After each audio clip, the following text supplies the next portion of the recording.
Hey, this is TW Jackson. You can call me T-Dub. I did this video for you. It's called The First Step to Stopping Your Breakup.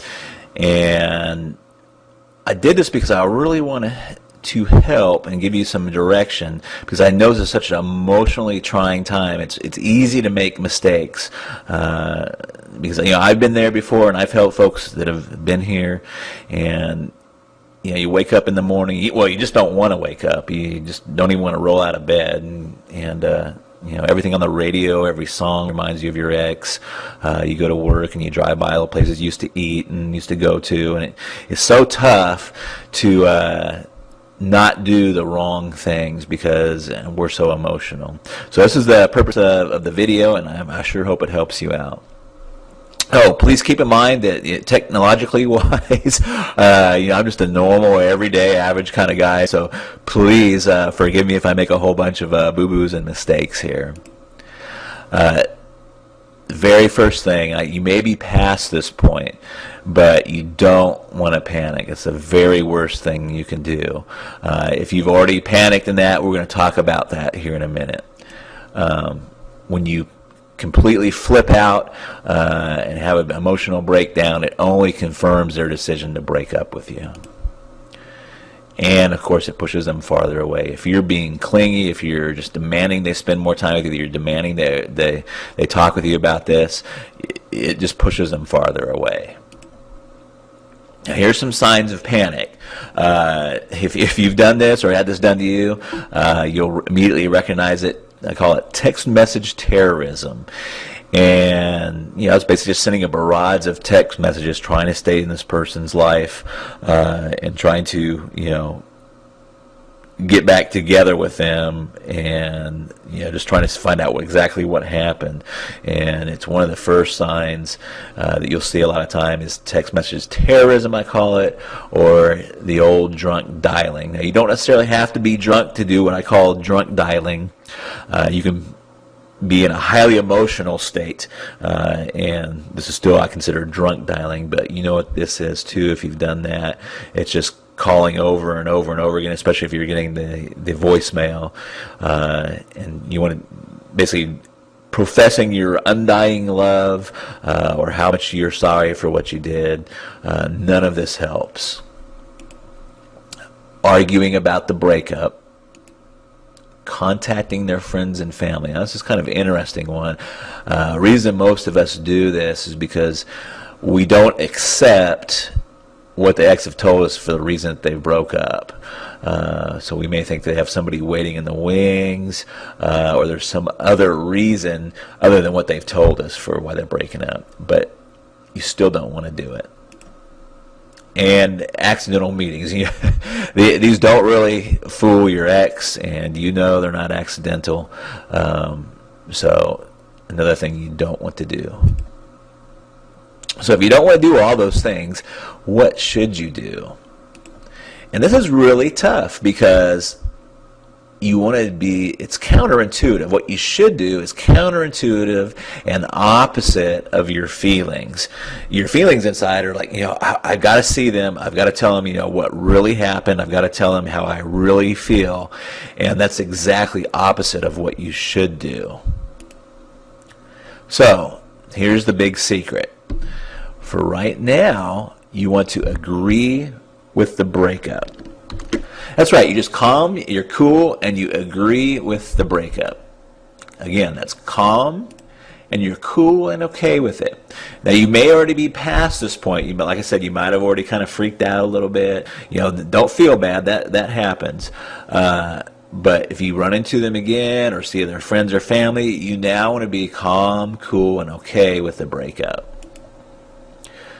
And the big thing is you'll be way ahead of the game if you just don't do all that crazy stuff. We're talking about the text message terrorism, the drunk dialing, and trying to see all their family and friends in that. Now, why does this work? Well, it works for a lot of very powerful psychological reasons. I'm just going to talk about a couple. And I can't remember if it was my father or my grandfather that introduced me to this phrase, but it's so true through life. It's the hungry dog doesn't get fed. If you just imagine for a moment, you hear some scratching on your front door, and you open the door, and it's some mangy dog with his ribs sticking out, and he's you can tell he's starving to death. But your first instinct is to get him out, to get him away from your doorstep. Now, if you open that door and, it's a well-groomed dog, you tell he's fed, he's got a collar, he belongs to somebody, and you treat that dog a lot better than you treat the dog that's, kind of showed up on your doorstep hungry, if you will.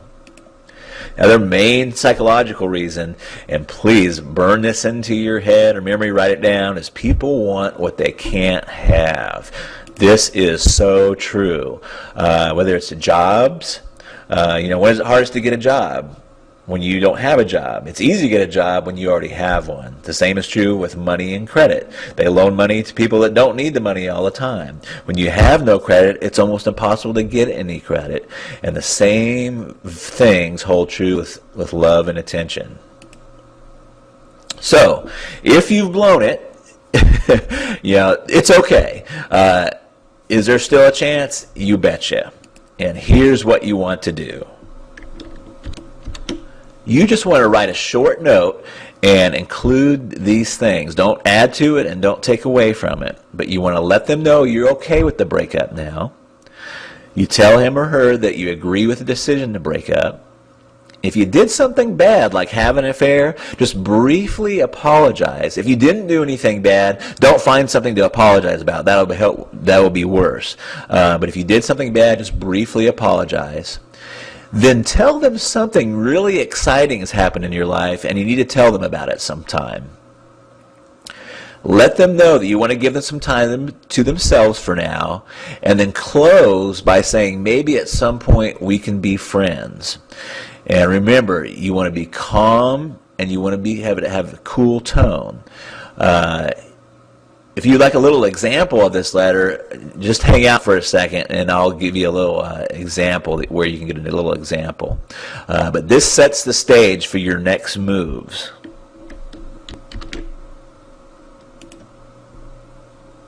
Now, if you'd like to learn more, I really debated over this because for a couple reasons. These are very controversial tactics, and some have called these mind control, and I've not very often, because I'm usually helping people that want to get back with their exes, but it makes me very leery, and I thought for a long time before I actually released some of this information, because I don't know who exactly is going to be getting this.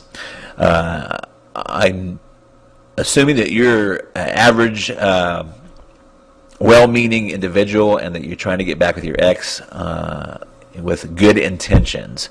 So I just want to say that this is not for stalkers. It's not to be used for any kind of revenge. Don't try to get back together with them and just to break up with them or break their hearts. And I'm just going to throw a blanket out there. It's not for cuckoos, crazies, or weirdos.